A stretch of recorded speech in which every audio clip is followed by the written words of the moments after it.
What's up, folks? Welcome back to another edition of The Winning Drive. I am lifetime Longhorn Rod Babers. Pleased to be joined by lifetime Longhorn CJ Vogel, as well as, y'all know him as the coach, Coach Bob Shipley. He was a high school coach at Burnett, Capel, Brownwood, Rotan as well. Can't forget about that. Also played college football at Abilene Christian. Also coached there on multiple occasions as well. And also can't forget that coach was also on the staff at UT. For multiple different head coaches, 5 different seasons. The man's a wealth of knowledge, so we are blessed to have him. Coach Bob Shipley joining us as well. What's going on, Coach? How you doing? Hey, I'm doing great. I'm kind of fired up today, so watch out. That's all I got to say. No. Yeah. Coach was fired up on the group text, man. On the group text, Coach was fired up. So I know fired up, and I know he's fired up about. He's fired up about a video. Shout out to my man Blake Monroe of the On Texas Football Family. A video that has surfaced, and now I guess you can say it's going viral. Of Shedeur Sanders, basically taking kind of a shot. It's a shot at 6A. It's kind of a shot across the board. And he's taking a shot at 6A elite athletes and 6A football programs in the state of Texas, and also those guys who came from those programs to play at the elite levels in college as well. It was a broad shot across the board at a lot of different folks, and some people have taken offense to that, including our own coach. So we're going to play that audio. We'll play that audio. We'll get a chance to play that clip, and then we'll discuss that. We'll get into that because I know that's a hot topic right now and becoming hotter as the day goes on. So we'll get into it. But CJ, first of all, how you doing, brother? I know you're tired, man. You've been hustling since early this morning. Rod, I'll tell you what, whenever these recruiting events come down to Central Texas and specifically Austin, I'm the happiest man in the world, not having to go up to Dallas or Houston to see these top prospects. It makes my life a whole lot easier. So the Elite 11 this past weekend over in Westlake, that's a couple-minute drive for me. I loved it. Obviously, we were back at practice this morning. It was a good Monday. A lot of football going on, a lot of updates we'll get into today on the Winning Drive. But, man, I'm ready to get back to it. Yeah, we will get to all those updates, man. Like I said, we're really lucky to have CJ too because he was there. Let me ask you this first off: how long was the media window to practice this time? It was 40 minutes last time, which was probably as long as I can ever remember for a media window. How long was this one? Yeah, we were given 5 periods today. I think that equates to 25 minutes. So right at the end of period number 5, we were headed back through the tunnels of the depths of DKR and out to the cars to film and record. So about 20, 25, 30 minutes, right in that range. All right, you guys, get in all of your questions, get in all of your super chats. We'll answer as many of them as we can, and we'll try to get to as many questions as we can. And yes, like I said, we'll get to the Shedeur Sanders trash talk that's got Coach all hyped up. But first, let's get to some of the things that Sark actually brought up. He had a media availability after practice, talked about a number of different things.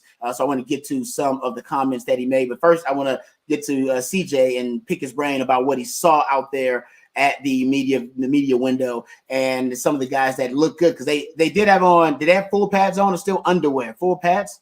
They went full pads on Saturday.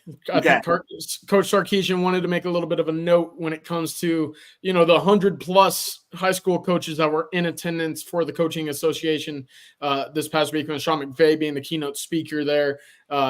They were back into shorts this morning, kind of getting back to the rhythm in which they will be practicing Monday, Wednesday, Friday this week. Right now, hey, I think this team looks really good. There's a lot of athleticism out there, especially at the skill positions and on the interior. I think is really encouraging when you look at that defensive edge position. The quickness and the athleticism that you see there is aided by a lot of length, and that's not something that Texas has had. The combination of the two of those in past years. You might have one guy that's been that kind of difference maker on the defensive edge spot. You haven't had multiple. And I think Texas right now is going to have a pretty comfortable rotation of that group right now. And it's really encouraging when you then flip over to the opposite side of the ball and you see guys like Kelvin Banks and Cam Williams and Trevor Gooseby and Jaden Chapman. There's really, really encouraging guys that can provide some really encouraging battles this spring in my eyes. That's going to be a really fun talking point as this spring progresses because it's going to be the best on best versus what is essentially going to be a brand new look at that defensive edge spot, which you're expecting to be a pretty sizable strength of this defense as 2024 nears. Yeah, it's interesting you bring that up. When Sark was asked about the guys who had set the tone in practice, he brought up the defensive end group. He talked about Ethan Burke, Barron Sorrell, and Trey Moore. Now, he was talking about a lot of different guys. He also brought up Alfred Collins. He talked about C.J. Baxter and Jaden Blue, guys who were setting the tone at practice. But I did notice that when he mentioned, players specifically, the defensive end group, the edge rushers, like 3 of those guys made the list of players who are setting the tone. Hopefully, as you mentioned, that means things are looking up for that group, and they may end up being a strength of the team.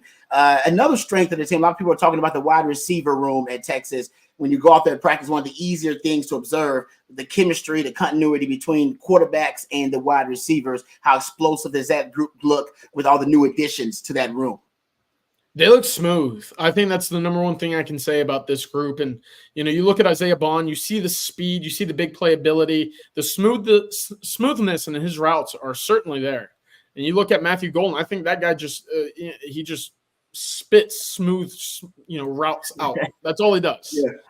For lack of better terms there. I mean, all he does is be smooth in the underneath routes. He catches the football in the front half of the ball every single time. Really strong hands. I think that's really encouraging at the moment. And then Amari Niblack, just watching him glide across the field.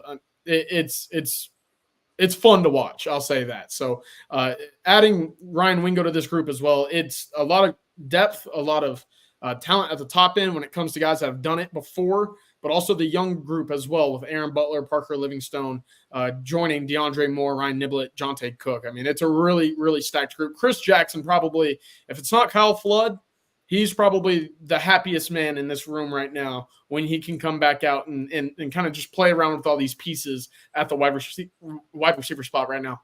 Yeah, Coach Shipley, you know a lot about wide receivers. I'll tell you that. There's no doubt about it. What are your thoughts about, and this is a discussion that we had actually on the live stream. I know you're a coach, so you'll appreciate this. Who do you think is going to end up being the best blocking wide receiver in this group? We take for granted that Jay Witt was considered by Sark to be the best blocking wide receiver in all the Big 12.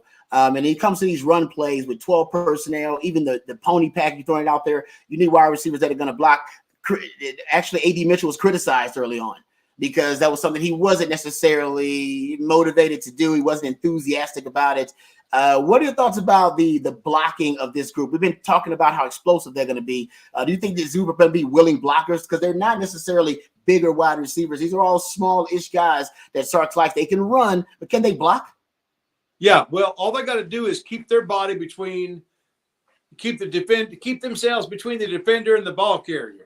It's not like they don't hand out many pancake blocks for wide receivers. So, and really, so many of these receivers that we're counting on this year are new. I mean, we certainly have a couple of guys coming back that are going to be, stars for us this year in the 24 season. But I know this. I can't answer your question right now. I hadn't been at practice. I'm going to make a practice. I don't know what these new guys look like. I know this though. Blocking is about 90% want to. It's those. You'll be able to see who the team players in that who are the guys that really take their position serious, and that are team players that will give it up in terms of blocking effort for the team.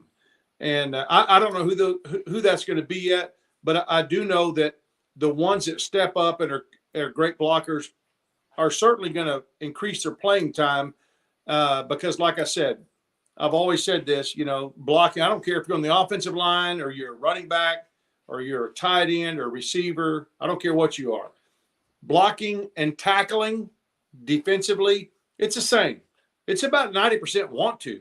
If I want to make that freaking tackle or if I want to make that freaking block, it's all about how bad do I want to make that. And that's what I really look forward to seeing this spring is who are those guys that step it up in the phase of their game that's not about, the accolades. It's not about the catches or the touchdowns. It's about doing the things that Jordan Whittington did to help this team be successful.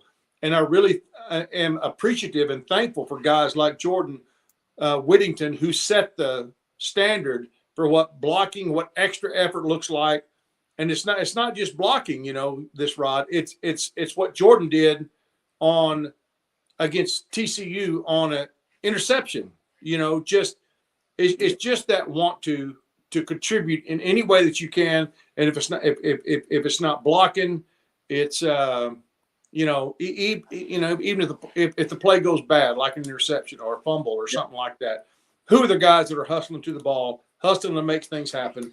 And I'm really interested to see who that's going to be. And we'll know by the end of the spring which one of these guys are serious about being a complete player. And as well as I do, if you want to make it in the league, you have to be able to block, or you won't last long in the league. That's for sure. And I don't think you'll play a whole lot for Sark if you're not willing to go out and lay it on the line in terms of blocking. So I don't know the answer to your question yet, but in a couple of weeks I will. Yeah, no, you're right. It might be the separating factor, right? In this wide receiver rotation, who's going to end up getting the more of those the reps and more of the targets, right? Speaking of blocking, nobody blocks better than the offensive line. And CJ, you got an up close and personal look at this group. When we start talking about guys off the bus, the first guys off the bus, mostly you want them offensive linemen out there because they're going to intimidate the other team. They'll show that those big humans that Sark talks about a lot. What are your thoughts about the O-line? The reports are that it is a strength. It's going to be a strength. We know depth-wise it's going to be a strength. But what are your thoughts looking at these guys now? Once again, what are your thoughts about how the offensive line looks so far early on in spring? I mean, they look good, and they look like a group that's kind of on the older side with a lot of previous experience together should look, if that makes sense. 4 guys returning from a year ago. Actually, a little bit of a switch up on the offensive line. Nato Umeozulu was at that first team left guard spot this morning in place of Hayden Connor, who was actually getting second team snaps. I'm not sure if this is going to be something that we see throughout the next 3 weeks of spring football practice, or if this was a one-day deal. Cole Hudson got second team, also kind of filled in with the first team unit as well at left guard as well. So those two were kind of going back and forth at left guard. Again, Hayden Connor getting snaps with the second team. We've seen Kyle Flood kind of use that cross-training method as a strength of his in years past. It's been a staple of his coaching over the last couple of years. Right now, and Jerry Hamilton has actually mentioned this a number of times, Texas feels very good about 4 guys at the center spot. And that's not been the case for Lord knows how long. Coach Shipley, Rod, I'm sure y'all can back me up here. It's not been the case for quite a while now. You can add Hayden Connor to that mix as well, which could give you 5 guys to be a potential center whenever, if something does happen to Jake Majors down the road. So right now it is more or less just the opportunity to cross-train in a number of positions. Nato did get first team. Cole Hudson got first team as well. And I'm sure we could go back to Wednesday if we have media availability then and see Hayden Connor just right back in at the left guard spot by then. Yeah, and I also saw young Brandon Baker's out there now too, and he looks pretty good, man. He's definitely he fits the bill of the big humans when he's out there, no doubt. And is he working behind Cam Williams at right tackle already? Yeah, so he got run at the second team right tackle this weekend on Saturday. He got some more run today. Andre Kojo, Jaden Chapman in that mix as well. A little bit of a switch up between the two of them this morning. Those 3 are really going to start battling more for that second and third team reps. I've heard great things about Brandon Baker so far as a Longhorn. In his pass pro, which is really where he made his money in high school, strong lower body, ferocious hands. When he gets his hands on you, you don't go very far, regardless of age or experience that you've had previously. He's had a pretty good start to his spring as an early enrollee. Hey, Coach, how do you handle competition on the offensive line in terms of rotating those guys? I mean, you've got some experience with the O-line. It's such a group-oriented position. They work as a unit. They need to be hive-minded. How do you handle a rotation? Just the guy that looks, the guy that is the best, the guy that's most efficient and works well with the group? Or are you looking at individual traits, like if the guy is a strong run blocker or a pass blocker? Like, how would you as a coach kind of approach the competition at the left guard position on the O-line?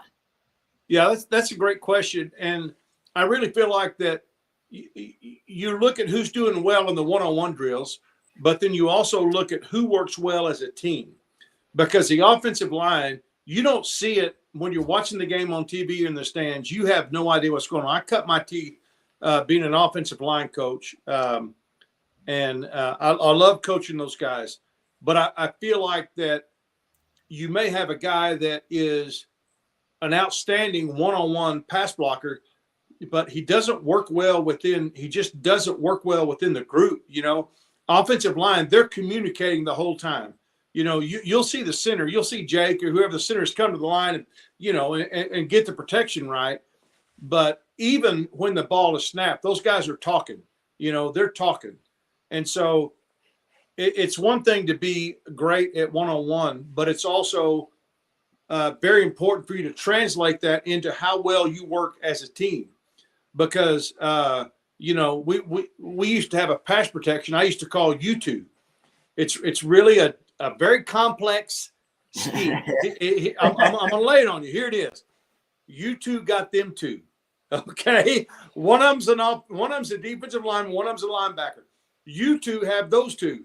Okay, so you block the guy on the line of scrimmage, but you're looking at the second level. See who you're going to be able to pass off the defense. Who's going to pass off the defensive lineman and pick up the linebacker coming? So, like I said, real complex. You two have them too. How do those guys work in that? In that situation, are you a good communicator?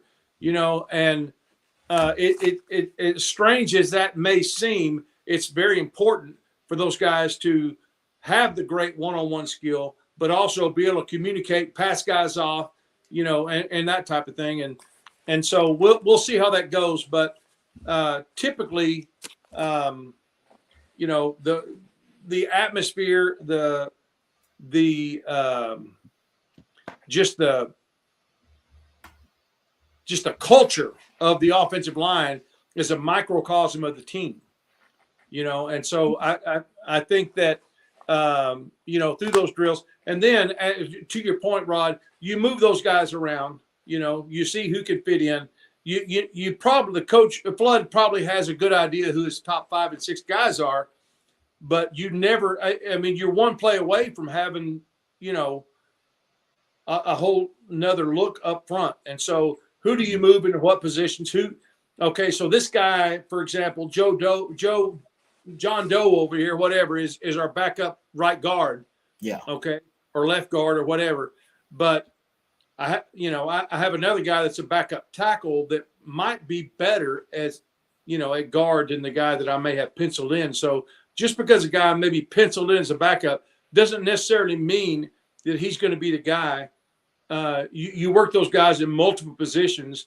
And I love Sark and the staff and the way they're doing that, because we've seen it with the wide receivers playing multiple positions, defensive backs playing multiple positions. Offensive linemen have to do the same thing, and it's not the same to be a center as it is a tackle. Mm-hmm. It's probably a little bit easier for a center and a guard to kind of swap out, but a tackle, most of the time you're on an island by yourself. You don't have any help, So it's easy for center and guards to kind of interchange a little bit, because they're doing all the talking with each other anyway. Tackles many times are on an island. So I think Flood will just take a look, and, in a couple of weeks, he'll have a pretty good grasp of who he can interchange where. And like I said, you have to always be ready and have a plan for injuries at every single position. And so I think that's probably what he's doing now, just moving some guys around. Just because a guy didn't start in practice this morning doesn't mean that he's not, going to be a starter come spring game or even the fall. They're just taking a look at different people. I wouldn't put a whole lot of stock in, a guy who's been a starter, maybe that's a backup today. You're just getting different looks at different guys. Hey, Coach, because they work as a unit so much, how often would you rotate guys on the O-line? A lot. Mm. Okay. I mean, tackles and guards can interchange. The centers and guards can interchange. It's a little bit tougher, after that. I don't know for sure, where he's at in respect to that. But, a tackle could come in and play guard a lot of years than a tackle can come in and play center. And a center can go out and play guard a whole lot easier than a guard can go out and play tackle. Again, it's because that tackle is many times on an island by himself. And that's a whole different beast than it is a center and guard who both have a hand on a guy. They're, like I said, you two have those two. So, we're going to kind of double this nose or this one, but we're looking, at second level. And so there's much more teamwork going on with those inside three guys than there is on the outside, on the edge. Yeah, no, good stuff there, Coach. All right, I want to, since we're talking about, obviously, the offensive line, who the offensive line is blocking for, they'll be blocking for Quinn Ewers, blocking for the running backs. We'll get to the running backs here in a second, but CJ, you got a chance to see the quarterbacks, and there's a lot of talk, obviously, about quarterback progression so far this year. Quinn taking the leap. You're going to see officially Arch Manning as the backup. How did the quarterbacks look to you? Yeah, they look smooth. They look confident. And Sarkisian mentioned that in his press conference this morning as well. These two guys, Arch Manning, Quinn Ewers, whenever you see them throw the ball, it's a good, healthy competition between the two of them to kind of put the ball in the better place each route that they get. And I think that while we haven't heard that, publicly from either of them or Sarkisian, I think you can kind of feel that whenever you watch them. Nice. If one's throwing solo to a side and the other's watching, they know, deep down where that ball is going, where it should be, and if it's delivered in the right place. And that's what you want from your quarterbacks, right? You want them to push one another in a healthy way. And I think that's what you have right now with the two of them really kind of seeing where kind of pushing the envelope in these routes on air situations that we've been able to watch. The ball is not hitting the ground very often. And that is a significant change from where we were during Sark's first year, whenever we were able to come watch routes on air and kind of see these early, period drills that these guys have with the wide receivers. While they haven't had a lot of time with them to throw on the field, again, that ball's not hitting the ground too often. And I think that's a big, big encouraging factor when you talk about just the big picture of what this offense can be after losing what would be 5 guys that had receptions to the NFL from a year ago.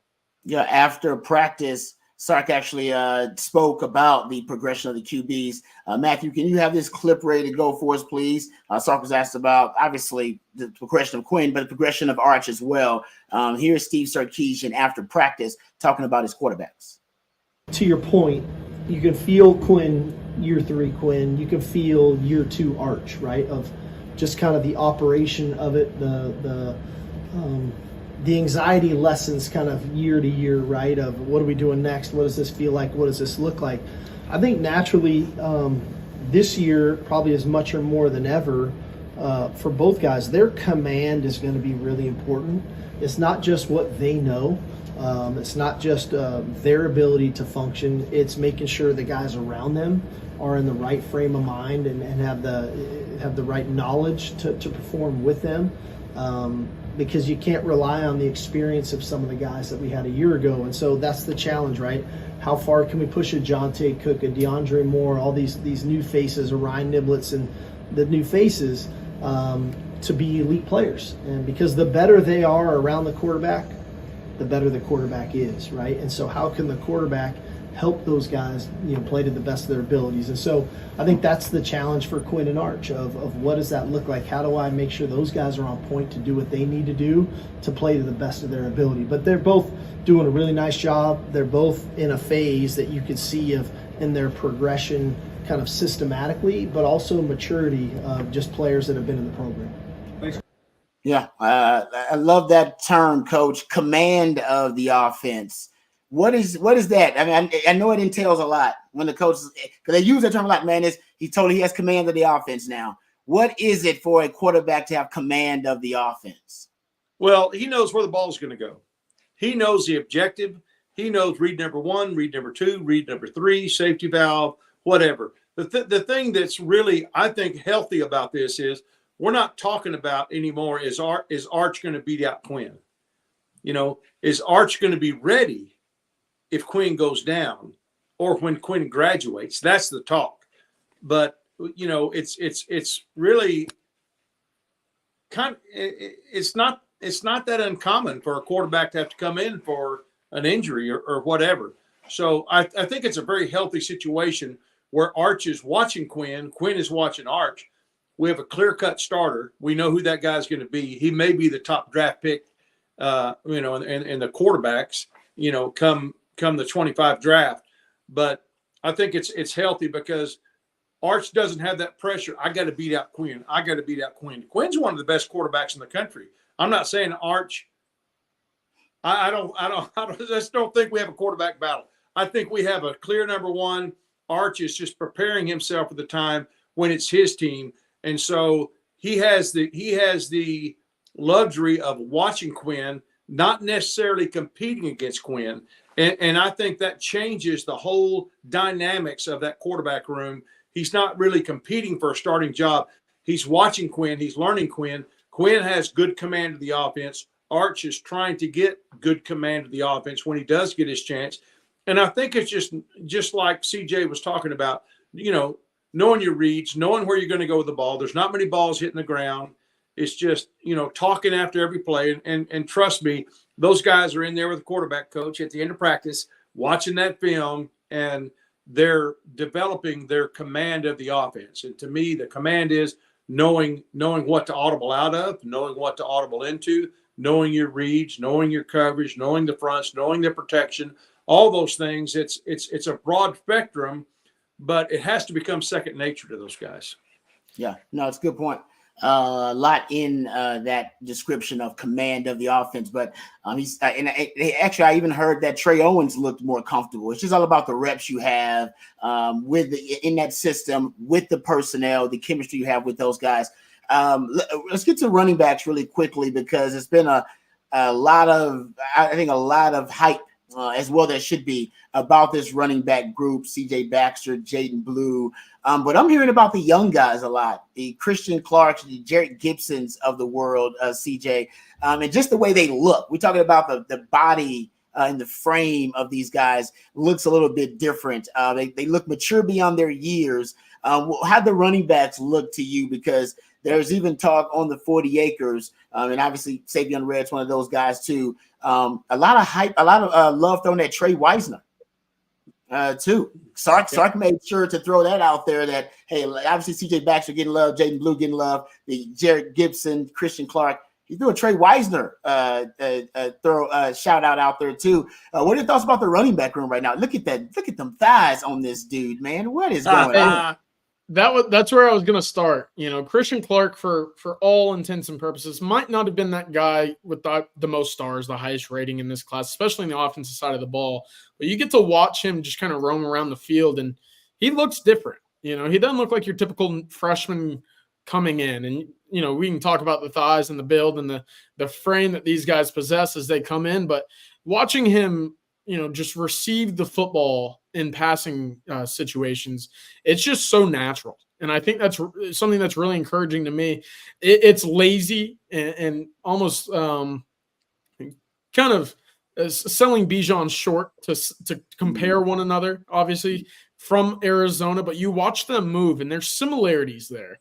And Bijan was obviously a very special running back. Not many running backs that we've seen in the last 10 to 15 years of college football can do the things that he does as quickly as he does. You know, he did, you know, his athleticism, his balance, his explosiveness, that was all very special. But there are little bits of Christian Clark that make me think eventually he might come close to that. And it's a lot of just that subtle movement that you don't expect. We watched him make a leaping catch last week during the media availabilities on the ball that was behind him a little bit. He made a leaping catch, caught it behind him, brought him over the shoulder, and just kept, you know, the stride just like that. Didn't slow up, didn't slow down, didn't hinder his ability to get down the field after with the ball in his hands. And that's not something that's very easy to do, especially in your first or second practice as a college athlete. So that's what gets me excited about him. And then Jarrett Gibson, again, the opposite. When you look at him, you see the upper body, you see the broad shoulders, you see the biceps, and you're thinking, oh yeah, no one's going to be tackling this guy up high at all, even with only a 5'10 frame, 5'11, whatever he might be. That's not a guy that you want to see late in a game. You know, that picture doesn't do it justice. We were kind of far up, and I was higher up in the stands, but you see him eye to eye there, Rod, and you look at him like a guy that might have to turn sideways to enter door frames. You know, he really has that type of build. And again, we talk about what Texas is looking for near the goal line. Right now, it might be Savion Red this year, 240 pounds, whatever it is. In the years down the road, Jarrett Gibson, with the way that he's looking right now, I can't imagine there's going to be many guys that are being looking forward to meeting him on the goal line with the way that he's running the rock and the way that he's built at the moment. Yeah, it's a great point too. Also, I was actually randomly watching clips from the Sugar Bowl this past weekend, and just seeing some of the catches by Jaden Blue. That was a really nice catch by Cedric Baxter early on in the game. Got called back for a holding. It was a play where Quinn improvised and threw it deep downfield, and Cedric Baxter caught it downfield. They called it back.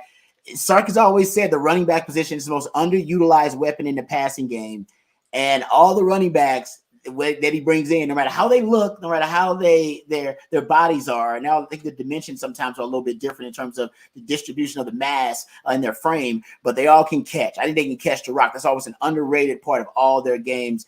And I think you can see that even with these young guys. I bet Christian Clark, Jared Gibson, weapons in the passing game. I bet all those guys are really, really impressive in that manner. Because I think that's what Sark wants to get. We're hearing now more of the pony package could be something that we see a lot more this upcoming season, which is 2 tailback sets. You're going to have 2 tailback sets now. You need running backs that can catch. Jaden Blue can catch. Cedric Baxter can catch. Same thing I bet is true for Christian Clark and for Jared Gibson. Very underrated parts of their game. Then the Trey Wisner shout out. I thought that was really interesting, CJ, that Sark went out of his way when talking about guys who are setting the tone in practice. His new thing, I got to ask Coach about this too when we get a chance, the thermometer or the thermostat. All right, he's talking about him as being one of those guys that sets the tone, doesn't necessarily react to it. The Trey Wisner shout out. I don't think we've heard anything about him. That he might be one of them sleepers that we could have been mentioning, CJ, because nobody talked about him. That might be the first shout out from any of us that Trey Wisner's got out this offseason so far. Now, Trey had a really good Saturday scrimmage live part of practice towards the end of it whenever they were really getting into the team run situation. He's not an easy guy to bring down. He doesn't have the biggest build, and he doesn't look the most physically imposing guy that you'll find. But with the ball in his hands, and we saw this last year against Texas Tech, the last home game of the year, he just finds cracks. He's kind of one of those slippery backs that has, plenty of athleticism to make defenders miss whenever he's in a phone booth, basically. So a plus in the locker room. He's a guy that just lights up the room. Folks love him in the locker room. The teammates love it. He was a guy last year during the bowl prep, was up there singing, dancing, rapping on stage at the bowl practices. The players love him. He's a great locker room guy, but he'll give you 110% wherever he is. We saw that against Baylor with the big hit on special teams that made the highlight reel. This year, Texas is going to, again, rely on him heavily in that special teams unit. Last year, the names that really made some headlines in the special teams was Keaton Crawford and Keelan Robinson on the punt game. Well, you can expect to see Trey Wisner there this year, and he was there this morning with Gavin Holmes as the 2 gunners on punt. Trey Wisner is going to make some plays, and as a result, it's going to be tough to keep him off the field. Yeah, no, he's one of those guys Sark gave a shout out to. Coach, what are your thoughts about Sark's new favorite coachism? The thermostat or the thermometer. First of all, what are your thoughts about it? And I know we can explain it. The thermostat sets the temperature, a thermometer just reacts to it, tells you what the temperature is. So he says about players. Some players need to set the tone, others react to it. And so what are your thoughts about his coachism there? And what's your favorite coachism? Which one did you throw out there? Give me a couple Coach Shipley coachisms, man. Okay, all right. I don't want to sound like Al Gore here. I didn't get the internet. But I've been using that analogy for a long time, and honestly, one day back in the early 2000s, that just came to me. A thermostat versus a thermometer. And you like guys that they don't react to the environment; they control the environment. And so I love it. It's something that, and honestly, I don't know. Obviously, everybody comes up with something original occasionally. Maybe I heard it from somebody. I don't remember. It's been 20 something years ago, but I love that analogy. And I love guys that think about, when you think about them, you think about them control. That's what Bijan did. Bijan controlled that, he controlled the environment from what he's doing. I love the fact that our running backs Okay, when you think about it, Rod, who's covering the running backs? Linebackers, maybe safeties. Safeties, If it's a safety, you got some cushion. You could put a move on them. Mm-hmm.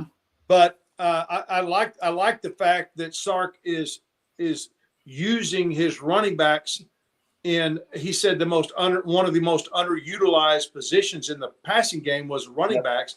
It's because they're usually you're not going to find many inside linebackers that can run with, and even outside linebackers, that can run with a great running back.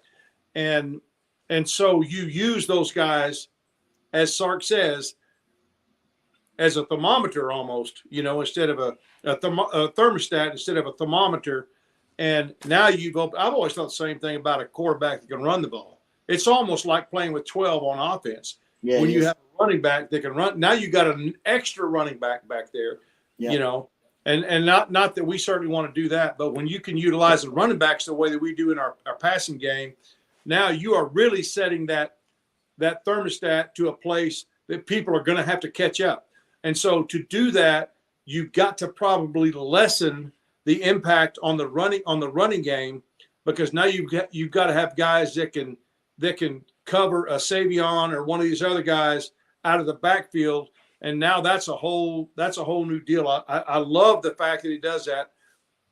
And his innovation and creativity in so many ways is really exciting to me.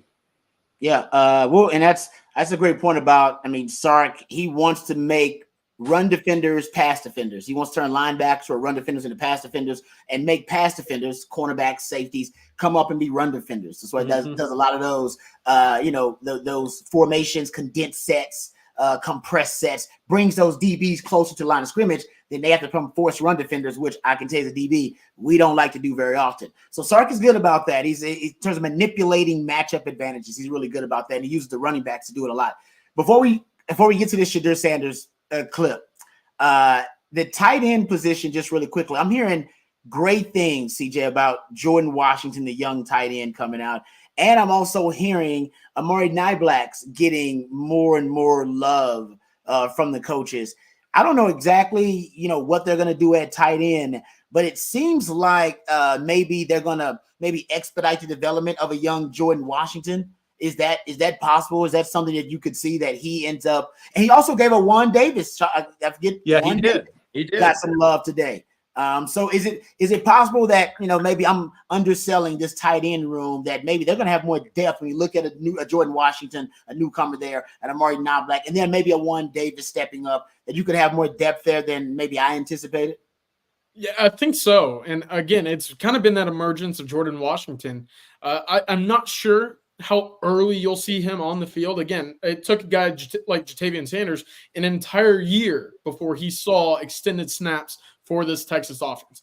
It's a tough thing to do. This Texas staff puts a lot on their tight end position to get acclimated to this field. That's that bridge between the running game, the passing game. Sarkisian said in the past, that's the second most important player on the field because of what they're asked to do and what they're asked to know, depending on opponent formation, their role in the offense, and the scheme. So right now, of course, Gunnar Helm's been receiving that first team group reps early on. Amari Niblack's been filling in with the second unit.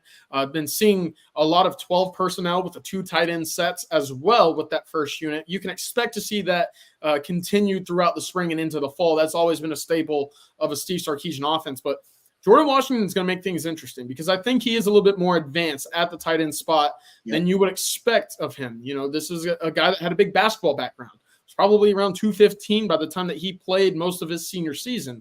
Well, he's listed at 240 right now. And you look at him, and you look at the lower body compared to the rest of that room, he does not look like he's been in college for about 2 months. That lower body, especially when you compare him to Amari Niblack, and they're different style of players, obviously, but his lower body is certainly more filled out than what you would see from the Alabama transfer, which gives me a lot of optimism that transition to the trenches in the college game is going to be smooth, and it's going to be something that you see him not have to wait as long to get up to speed for, because again, with his high school tape, the way that he was used there with an inline blocker as a sniffer at times, he's used to life in the trenches, and he knows how dirty it can get at times. So that willingness that we talked about earlier with Coach, He has that. He has that nose for wanting to go hit somebody rather than getting hit and reacting like we've seen with some of those guys that used a lot of their high school days out wide and then made the move inside.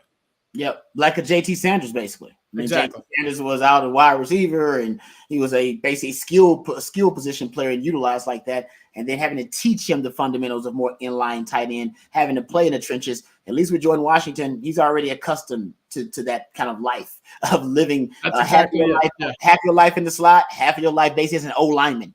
You got to have a weird person as a tight end. Half the time you got to, vibe with the O-line because you're going to be blocking. The other time you're hanging out with wide receivers because you think you're going to be running deep routes down the field. Hey, Rob, the trench life isn't for everybody. Anytime I'm playing pickup basketball, and I'm sure you can back me up on this one. Guys like us, we don't go through the paint too often. There's the physicalness in there for a reason. That 3-point arc, I don't step inside of it. So when these guys, it's a little different, obviously, with pads on, but it's that same kind of mindset. You're either used to the contact and you like it and you buy into it, or you're sitting out in the back saying, you know what, I'm good. I'm good in that corner, denting the hardwood over there. I'll let everybody else do the dirty work and fight for rebounds. For Jordan Washington, he's used to it and he's ready for it, and that's really been impressive so far. Good stuff. Yeah, I would like to say I've said this before. I think I don't know Gunnar Helms personally, but you can't just plug and play Gunnar for what JT did last year. Mm-hmm. He just doesn't have the same skill set. Nope. He doesn't have the frame. He doesn't have the wingspan. I don't know that he can catch the ball as well in traffic, as JT did. So I really think we have to have some other guys come up, whether that's Amari, Jordan Washington, Juan Davis. We're going to see more than one for sure.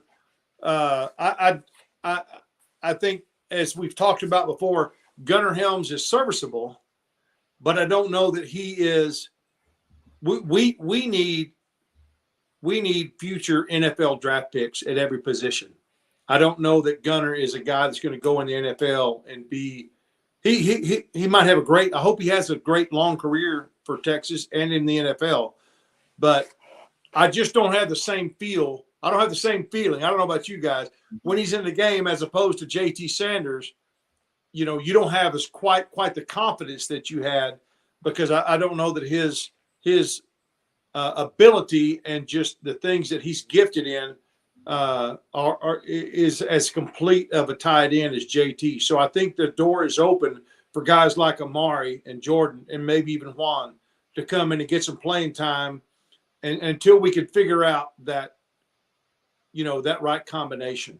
Yeah, I agree with you, Coach. It's basically fear is what my man JT Sanders would instill in opposing defenses, right? That's what you want. You want them to fear that your tight end position. And I love Gunnar, but you don't fear his skill set necessarily. You may fear Mari Nyblack's skill set because of his vertical speed down the field, beating a linebacker, a young Jordan Washington, maybe because of some of the same things. So I think that is the question. Can Gunnar Helm become a tight end that demands attention by the opposing defense? Because that's what JT Sanders definitely did. So I agree with you on that, no doubt about it. And I think they can moneyball it to a certain extent because you don't have a 5-tool tight end, a guy with the combination of skills that JT did. So you got a Nyblack speed, maybe the blocking ability of Gunnar Helm. Maybe you go out and look at Jordan Washington as a guy that can help you supplement some of the vertical routes downfield as well. So maybe you can moneyball it. And I think have a contingency plan. Let's just say worst case scenario, the tight end position just doesn't take the step that we thought it would this season. Well, you can run more 2 tailback sets, more 21, more 20. We talked about how much we love the running back position. You can even throw out some 10 personnel to sprinkle in there, 1 back, 0 tight ends, and throw out all those wide receivers. So there are options in case the tight end position is not necessarily the weapon that Sark wanted to be, but Sark is going to use 11 personnel. That's 1 back, 1 tight end 50% of the time. And he usually uses 12 personnel, the second most of any other personnel grouping, which is 1 back, 2 tight ends. And I doubt this season it changes that. I think you'll see a little bit more variety in the personnel groupings, but Sark loves tight ends, man. And as CJ mentioned, he loves them. And I think he's going to give these guys every opportunity to prove themselves and to earn his trust. All right, someone who has, I don't know if they've earned the public trust or not, but Colorado is all the talk in college football. And my man, Blake Monroe, did a great job getting this video out to the masses via social media. So Shedeur Sanders was being asked, actually, I don't actually even know the question, so I'm not even going to say exactly what the question is.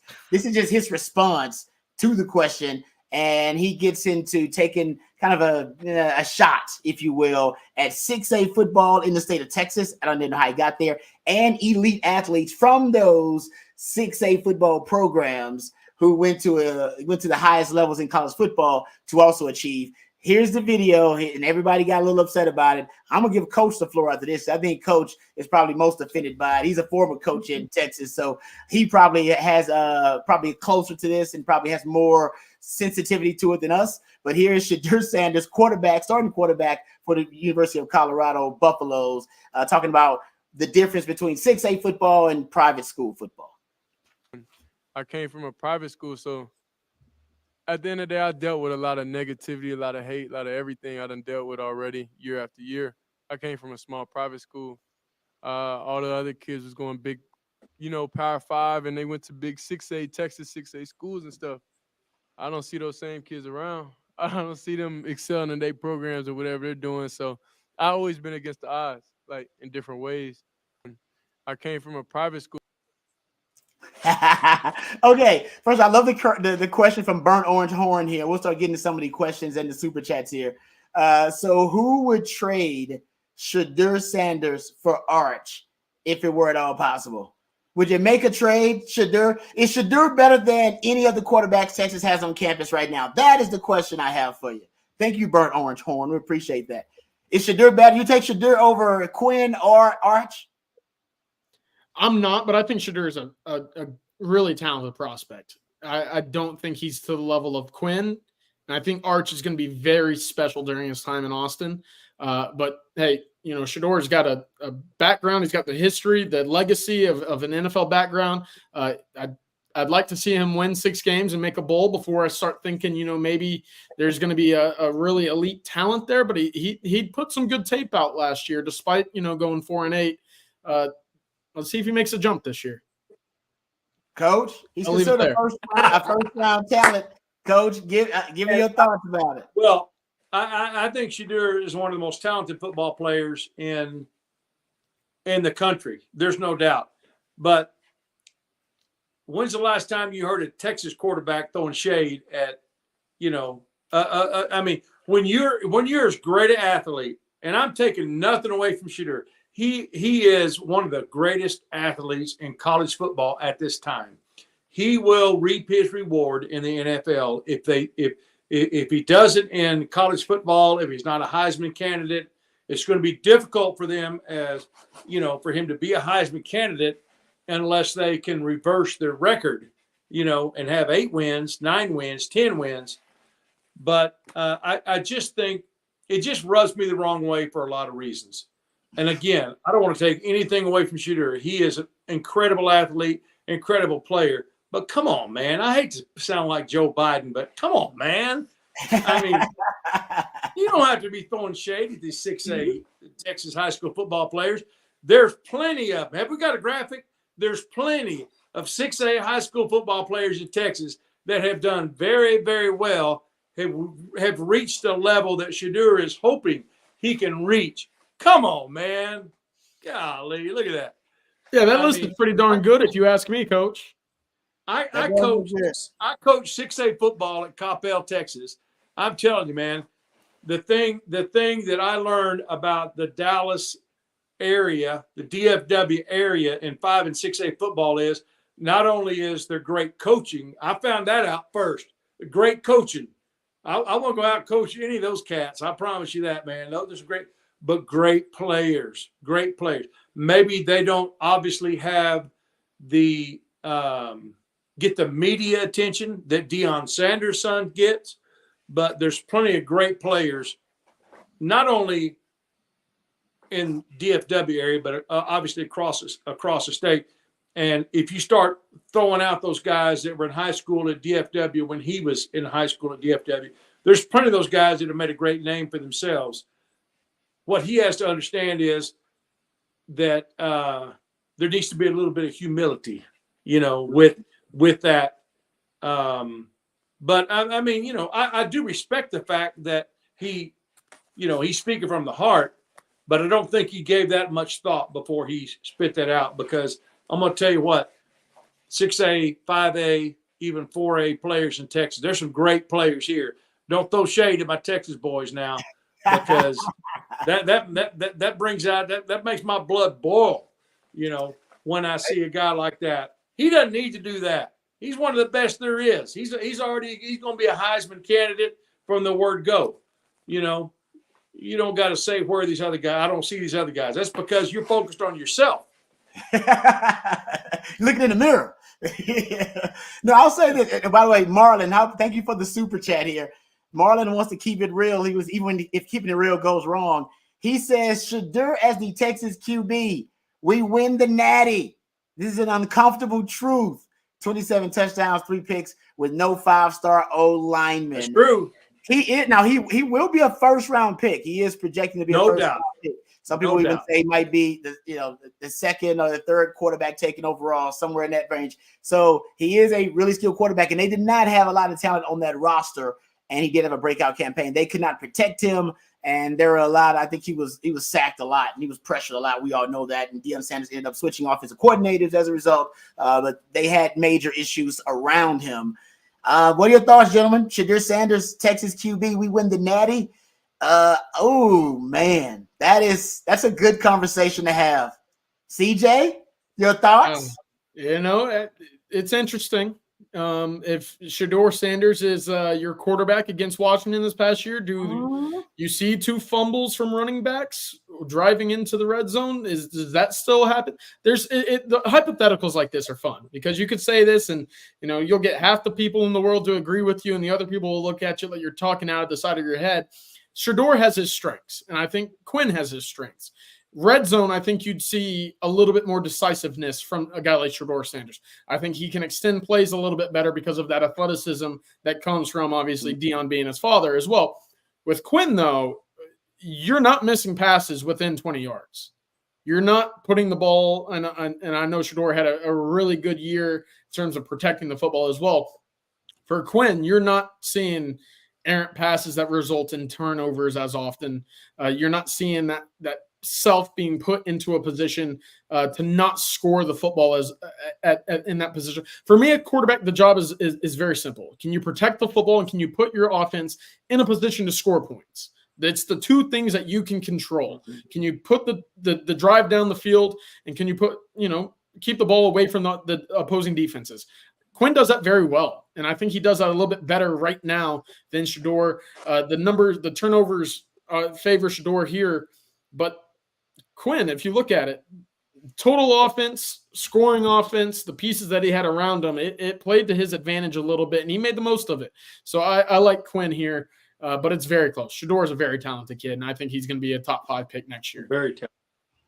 Yeah, but keep in mind that Shedeur, because Shedeur's done this a lot. He likes to grind that chip on his shoulder, and he uses the underdog mentality. Right? He's talked about how at HBCUs the skill talent is just as good as it is at the Power 5 level. The difference is just in the trenches. He's talked about how TCU he was motivated against TCU because there was a football camp where they didn't pay any attention to him. I think it was Kendall Browse, didn't pay him any attention. And he said he remembered that and wanted to get back at Kendall Browse and get back at TCU. And here's just another example of it, of him using that underdog mentality. He played at, private school in Texas, going and comparing himself to the 6A, which is the biggest league, the biggest, the best and most elite level of competition of football in the state of Texas. So I think once again, he's an underdog, and he knows that's when he's at his best. Baker Mayfield was the same way. There's some guys, they need to use that motivational currency. So any slight against them or anybody hating on them, they use that as motivation. They internalize it. He's one of those guys. And right now, think about it, guys. Nobody's really hating on him. So you gotta create it yourself. Michael Jordan would do this. I think that's part of. I got to tip the cap real quick to Deion. If that's the reason that Shedeur is talking today, where's that coming from? Do you think It's Deion. Kirby Pretty Smart convinced an Yeah. entire team of Georgia 5-stars that no one believed in them the year after they won a championship. What did you hear after the confetti's fallen? You got guys like Nolan Smith up there saying no one believed in us this year. They said we'd fall off. What were the preseason number one? That was Kirby Smart that sat up there and said, hey, fellas, no one believe in you this year. That's part of coaching.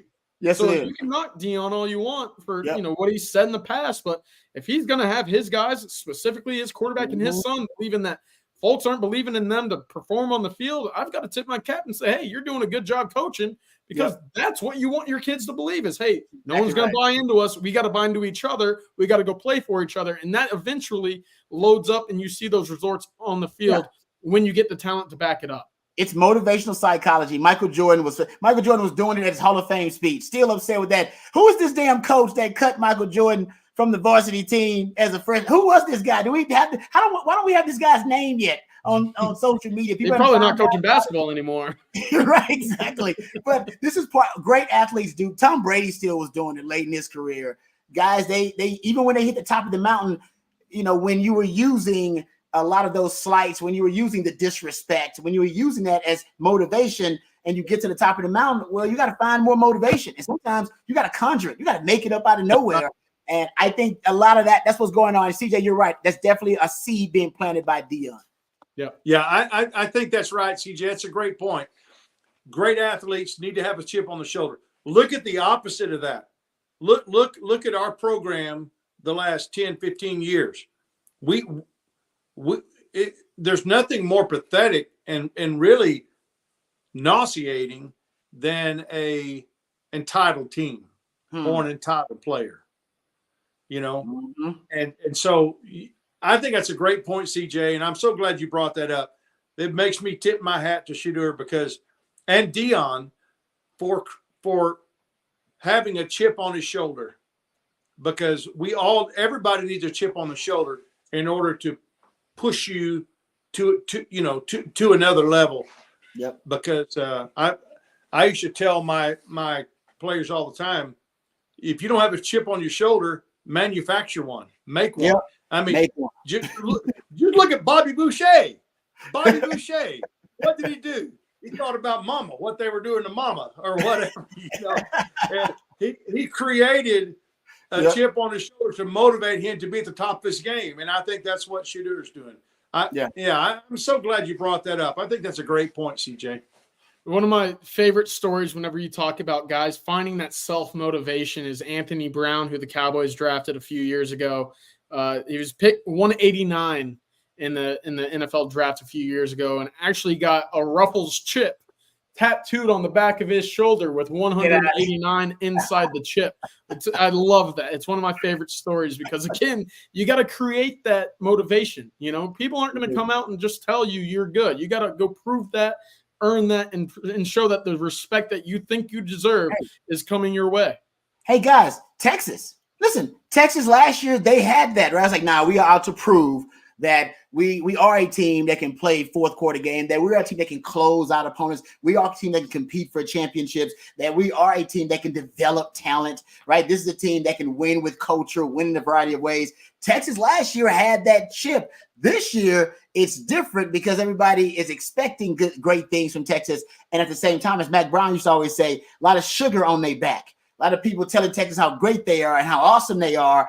And this is my problem with Cowboys. Now, we're not going to make this a Cowboys discussion, but it's not always how the Cowboys handle failure and adversity, but oftentimes how they handle success as a team. They don't handle success as well. That'll be the test for Texas this year, handling success.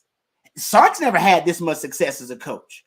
The program hadn't had success like this in 15, 16 years or something like that. It's been a long time since Texas had this much success. So it'll be interesting to see how they handle that. So we're a good discussion there. And shout out to my man, Blake Monroe, doing great work for the Owen Texas football family. All right. Oh, Coach, how about this? You got a super chat here. Shout out to Travis. Thank you, Travis. Travis Earls says, hey, Coach Shipley, I know you don't remember me, but it's cool seeing my old AD at BHS on Texas football hookup. Coach getting them shout outs, man. Hey, of course I remember you, Travis, as far as you know. Hey, Travis, I just want to say this. Of all the kids I've ever coached, Travis, you were one of them, buddy.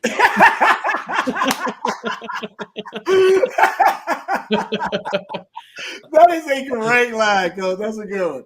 Well done. Well done. All right, gentlemen, let's jump to some defense here. I think this question here on the porch, Sorrell, will get us started out in the right direction here. How's the edge room looking? I thought it was very, very revealing when Coach Sark was asked about the guys who are setting the tone at practice. He mentioned 3 edge defenders. Mm-hmm. He mentioned Ethan Burke. He mentioned Baron Sorrell. And he also mentioned Trey Moore. It's guys who are setting the tone. We talked earlier, CJ, that's a group that should be a strength this year on the edge. And it should be not just 1 or 2 guys. It shouldn't be the frontline guys. We should be looking at depth in that row now with Colin Simmons being, the 4th or the 5th guy, depending on how they want to use Justice Finkley in that edge room. That should be this season on the D-line. That should be the strength instead of where it was last year in the interior. Yeah, I would have to agree. And it's always fun. I love looking at this unit as they walk by. You talk about first dudes off the bus. It's that offensive line for the most part, right? Like you see Cam Williams, you see Kelvin Banks, DJ Campbell, not a guy you want to mess with. Texas now has some dudes at that defensive end spot that kind of have that same mantra about them, Like Baron Sorrell has, for the second year, kind of been that guy that you look at and you say, he looks good. He looks good. Like Torrey Becton has had his hands all over him, has, again, kind of sculpted that body up to about 259 pounds right now. Again, he just looks the part. My favorite thing about this unit is that they combine athleticism and speed with, plus height now. Good size, good length. You've talked about Ethan Burke at what he can do with his length there. Colton Vasek, another guy that we're hoping to see continued to be healthy this spring. He is probably a tad bit twitchier than Ethan Burke and just as lengthy and long. He is the two of them at a 6A high school at Westlake. They were tremendous, and they wreaked havoc on just about everybody that they played on the offensive line. So I'm hopeful to see Colton Vasek again continue his health, carry on into the fold of this spring. But Rod, you talked about the 3 guys, the 2 returning starters from a year ago, and Trey Moore coming in from the portal. Those 3 guys have set the tone for a good reason. I mean, Ethan Burke's not the loudest guy. You're not going to see him kind of doing the rah-rah leadership kind of thing up in the front of the pack. But you will see that from Baron Sorrell and Trey Moore, specifically from the first 3 months of him being on campus, has been tremendous. He's coming at very professionally. He's one of the first guys off the bus every day. And they're being pushed by a good group of guys like Zena Umeozulu, Billy Walton, and let's not forget that 5-star Colin Simmons in the fold as well. Really talented group. Hey, give me a busload full of Sergio Kindles getting off that bus, baby. We haven't had that since Sergio left. We really haven't. We haven't had those specimens like that. Man, I send Sergio out to the coin toss every time. Hey, Sergio, take your shirt off, man. Dude, it was no. You know what? Okay, I think we got a new mini draft that may be coming up here. The mini draft idea. First off the bus, the draft for the top guys who you want to be the first off the bus with this new roster. Because it does actually matter, because Sark was asked about how, if this team, getting back to your point about the defensive ends, do they still look like a Sark team? Remember last year you said this team looks like a Sark team. They run like a Sark team. They play like a Sark team. And he was asked about this year's team. Do they look and play and run like a Sark team? And he said yes. And he started going into detail about, what the vision for the team and really the vision for the program. I thought it was really interesting, the different terms that he used in terms of describing where they were going with the roster. He brought up length, number 1. We talk about how the team looks. First thing he said was length, CJ. First thing he said, Coach, said they're longer. The length, they're longer, which means that means when he is looking at specific skill sets, he's looking at wingspan, looking at arm length. I heard Mel Kiper say the other day, his favorite data point in evaluation of any athlete and any position in football is arm length and wingspan. He says his favorite. You talked about, CJ, how the Seattle Seahawks, the architecture of the Legion of Boom was built on wingspan and length. And of course, Sark being a Pete Carroll guy, he's big on length. And then he brought up speed, which we know he's bringing in more foot speed at wide receiver, but also at safety and at corner. And he brought up the size on the O-line with the big humans. And then he talked about quarterbacks. He said, we got the quarterbacks we want in place to deliver the football. And then he said, we got versatile athletes across the board. So in answering that question, he almost laid out what his vision was for rebuilding the Texas brand. Length, speed, size, QBs, versatile players. What do all those things have in common? They're things you cannot coach, things you must recruit, things you have to acquire. You can't coach speed. You can't coach size. You can't coach length. You really can't. In terms of quarterback, and there are a lot of natural assets you got to have at quarterback to succeed at that position too. And then the versatility, I think that's something early on you can teach, but it's programmed pretty early on in athletes, that versatility. So I think Sark really does look at that length, and you can see it, CJ, getting back to your point, it's easily apparent, and it's obviously apparent at defensive end, like at DN, in the way they've rebuilt that position. Yeah, it's funny you bring up the Seahawks. You can almost use that entire front office approach of how they see each position group and just copy paste that to what we're seeing right now at Texas. You know, the length at cornerback and safety. Obviously, Reek Woolen has been that 6'4" guy that you don't see very often, and you probably don't see you won't see another one like him in future drafts. He's 6'4" and he moves very well at the cornerback spot. Devin Witherspoon, another guy with tremendous wingspan, was drafted in the first round of last year's draft out of Illinois. Then you flip over to the wide receiver spot. You know, Tyler Lockett, kind of that frame that you see Sarkisian like. DK Metcalf, tremendous top end speed. You know, they brought in Marquise Goodwin because they like that speed. And of course, Jackson Smith and Jigba, we know what he can do and the type of wide receiver that he is. I mean, that looks and feels very similar to what we're seeing this group down at Texas do with their DB personnel and their wide receivers.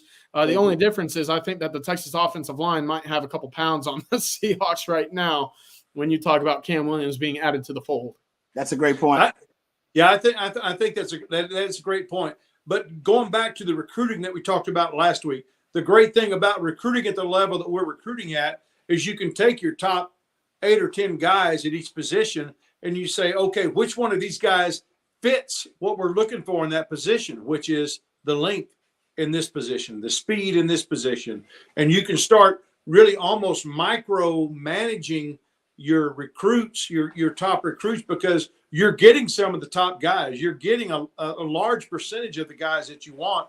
And so now you can go in and you can just even really, instead of having, you know, maybe the speed at receiver, okay, can I get speed and length? Can I get, you know, on an edge guy? Can I get size? But can I get the length and the speed and the tenacity and the self-motivation, you know, that intrinsic motivation that, you know, you could start really specifying, fine-tuning the smaller things that make a difference, that are difference makers of the elite guys. No, that's a good point there, Coach. Yeah, and it is interesting that the guys they're bringing in now, the Ethan Burks, the Colton Vasek, Colin Simmons, you can see they do have a lot of those common traits. And they brought in Trey Moore, who doesn't really look like the rest of the group. All right. And Barron Surreal has transformed his body. I think he's kind of an outlier too, because he just has transformed his body each year. And now he just looks so much different physically. But in terms of what they're recruiting, Trey Moore doesn't necessarily fit that mold, but they brought him in because he's a natural pass rusher. Also, so I say you can't really teach. I think that's something that comes natural to guys who have pass rushing ability, and Trey Moore definitely has that with his BGO and with that first step that he has. Okay, Twitch. Syracuse. Oh, go ahead. Yeah, Twitch, lots of Twitch. Twitch, yes, great point. Twitch, that's a great way to describe it. Syracuse Horn has a great point here, and I think it'll lead us to our next discussion before we wrap things up. Anthony Hill, Syracuse Horn, says, interesting that A. Hill was not pigeonholed into middle linebacker. Curious. CJ, you actually tweeted out audio and a video of Sark in the post-practice media availability discussing this. He was asked about Anthony Hill and where he's going to play. Here is, do we have this video here, Matthew? Here's Steve Sarkisian talking about Anthony Hill and where he's going to end up playing on this defense. Where he actually finds his home, we'll see. I just know that he can do multiple things. And so I'd hate to pigeonhole him into one thing. It's probably safe to say if we were playing tomorrow, he would play middle linebacker for us, but we're not playing tomorrow. And so we're going to try to put the best 11 guys out there and making sure that we're putting him in position to make the plays that he can make. He is definitely an impactful player in that way. I think it's actually it's something we were going to bring up. Colin Simmons actually got a shout out from Micah Parsons via Twitter, which is really damn cool to be a freshman and getting a shout out from one of the best defensive players in the NFL, on the planet, if you will, in Micah Parsons.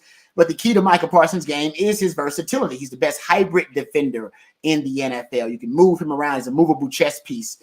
I do believe Anthony Hill has that ability, and I'm glad that Sark, who has now been promoting versatility, especially in the back seven, but versatility everywhere across the board. I'm glad that, and here's the Michael Parsons shout out. It's time with the GOAT praying hands emoji. Yeah, Colin Simmons. I mean, if that don't get you excited about Colin Simmons, nothing will. Because if Michael Parsons thinks he's going to be a beast, I say he's probably going to be a hell of a player.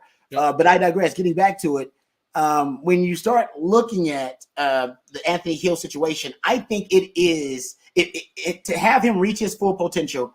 I think it is paramount that they move him around some, whether it be on the edge, whether it be at the mic, whether that be showing off his versatility, dropping him back in coverage, blitzing him up interior gaps. I think if you're going to just put him at one spot, and I'm glad Sark is not going to do that, I think you make it easier on defenses to be able to game plan against a guy like Anthony Hill, who, especially even now, who may not necessarily be an above average or an elite run defender yet, because that takes time. As a matter of fact, Michael Parsons, weakest part of his game, run defense. He's an elite pass rusher, but he's an above average run defender.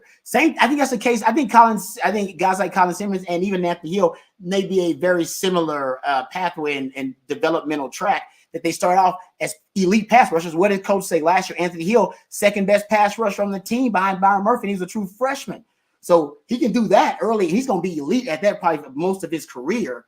But then you get back to what he needs to work on. It'll probably be him as a straight up force run defender. And teams are going to try to put him in that situation as much as possible. You can avoid that by moving him around, but you can only move him around if you have another linebacker there to stabilize that position. So that's really going to be the key in how versatile and how weaponized he can be in terms of his versatility. Yeah, my fear is that Texas keeps him locked into that middle linebacker spot. And I don't think they will, because, again, you've seen Pete Kwiatkowski in past years go up to Dallas and hang out with Dan Quinn. And as a result, you've seen some creative ways to use guys like DeMarvion Overshown and Jalen Ford in the past. When I say my fear is look at what LSU did with Harold Perkins a year ago. His freshman campaign, he was a guy that lit the world on fire, had 5 sacks against Arkansas, totally disrupted a number of games defensively coming off the edge. Now, he's a 6'1.5", 6'2" guy. He's not the prototypical size that you want in the SEC coming off the edge, but because of his athleticism, because of how quick he is, he can make those plays. You have that same athleticism and makeup with Anthony Hill, except Anthony Hill's about 6'3.5", and he's up to 240. He can come off the edge. That's no question. We saw it last year against Alabama week 2 a number of times. With Anthony Hill, because he is a true linebacker that's played middle linebacker his entire career, that's where he's pegged to play at the next level. You expect him to be that middle of the linebacker, middle of the field guy, but if you keep him there, you take away what he does best, and that's get after the quarterback that's coming downhill, that's blitzing and disrupting that pocket. So I want to make sure that I'm clear here. Finding that next piece right next to Anthony Hill, that linebacker spot, is just as important to me as finding your next, nose tackle over the ball. Because those running lanes are they're gonna open up eventually.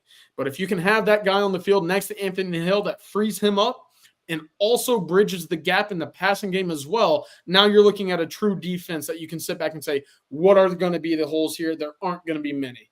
And I think David Benda can be that guy, but I need to see it in the passing game before I say I'm going to have a whole lot of confidence in him.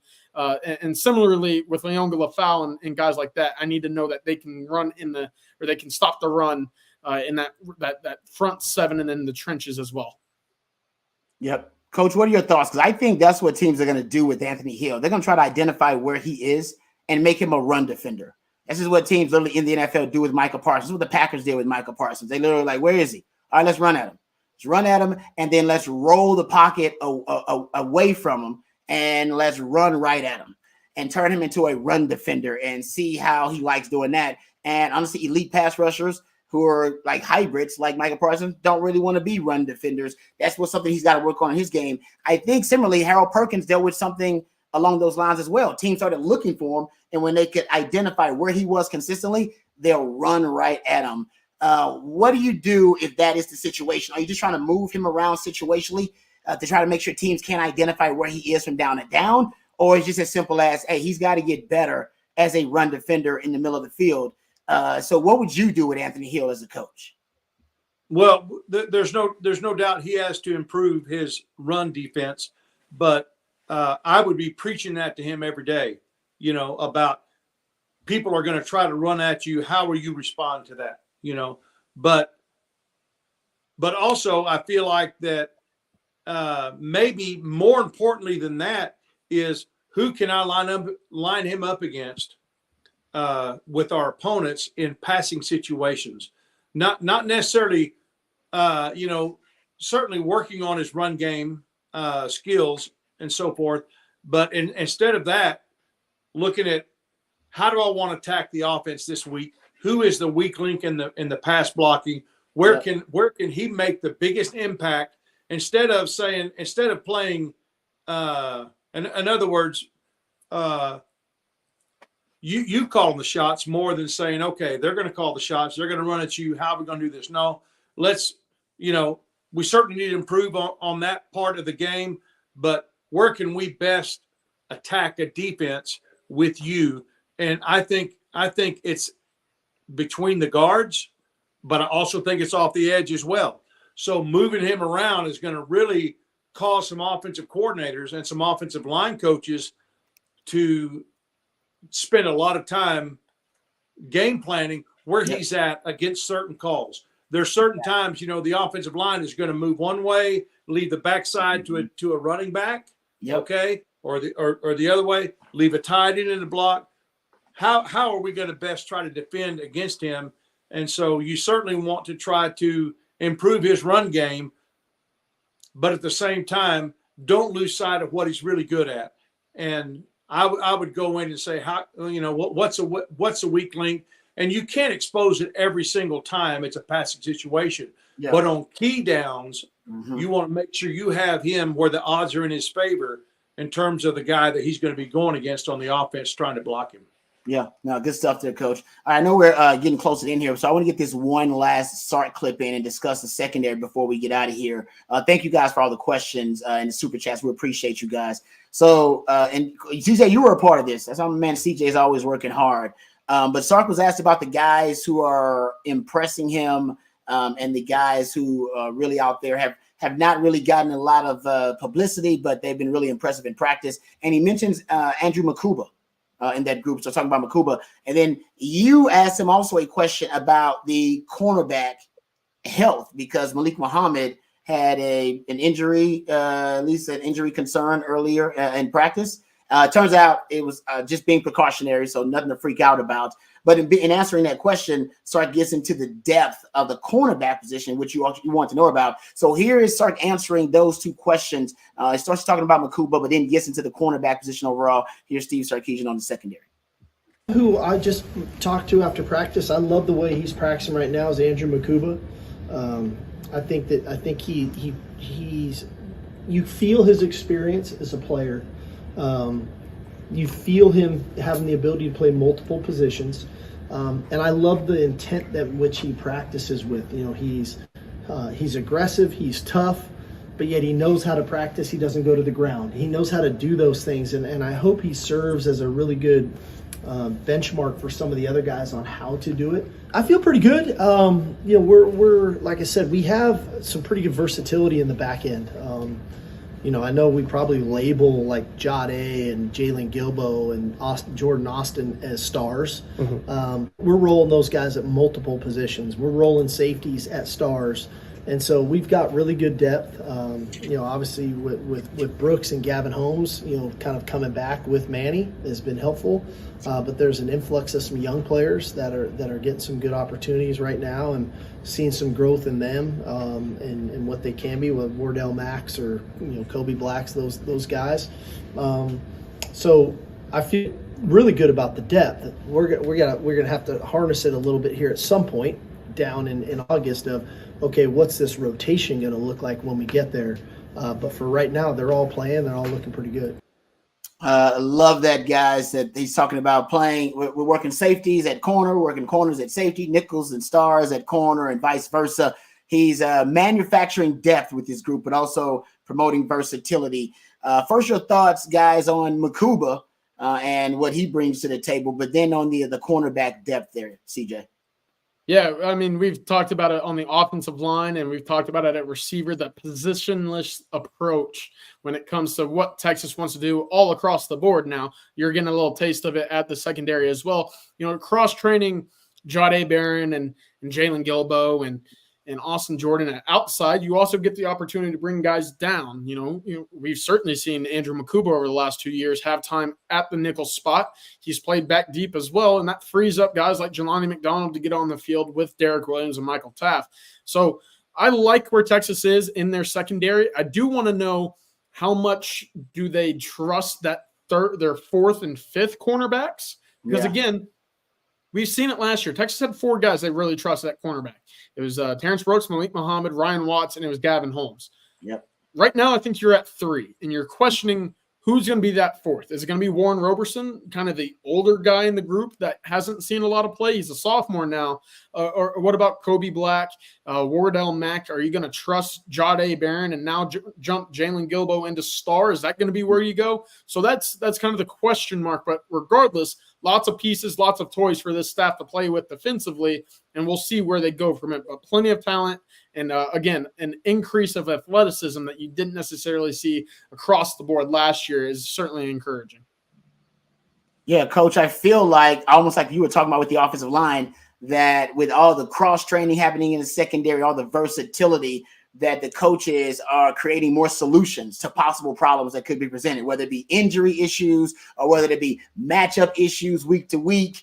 Say a team's trying to attack them in a certain way, you can move pieces around, move Jahdae Barron out to corner, specifically if you trust Jalen Gilbo and what he can do at nickel. You can move Makuba to nickel if you want to, if you like the depth you have at safety. It's just, I think you have more solutions at your disposal when you have pieces you can move around and pieces that you can cross-train. It's very similar to the O-line in that respect.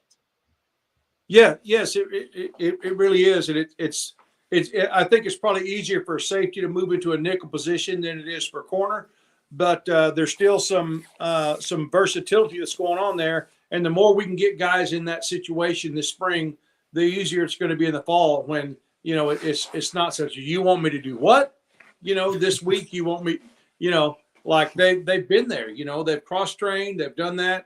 And I think that's probably one of the most important strategies that Sark and this staff have done, have utilized. And that is one thing that we talk about a lot, CJ and Rod, is the versatility of our players on both sides of the ball. And I think that's a difference maker that our staff brings, that it could really pay dividends for us next fall. Yeah, no doubt about it. Totally agree with that. All right, I think we are close to the end of the festivities here, gentlemen. They go by fast because we're always having a good time. I appreciate all of the super chats and the questions from all you guys. Sorry we couldn't get to all of them, but we'll be back on Thursday, same time, same channel, around 4:15 here on the On Texas Football YouTube channel. So come on back with us, the winning championship drive, as Coach has nicknamed it. So thank you to my man Matthew behind the scenes. He is the real MVP. Thank you to CJ dropping all those nuggets. CJ, great job as always. Coach, you're a wealth of knowledge, so can't thank you enough for the wisdom that you impart on us. And thank you, Todd Lacey. Thank you for the very kind comments. And thank you to all you guys for your participation. We really appreciate it. Until next time, for my man CJ, for Coach Bob Shipley, for Matthew, and for the On Texas Football family, hook 'em.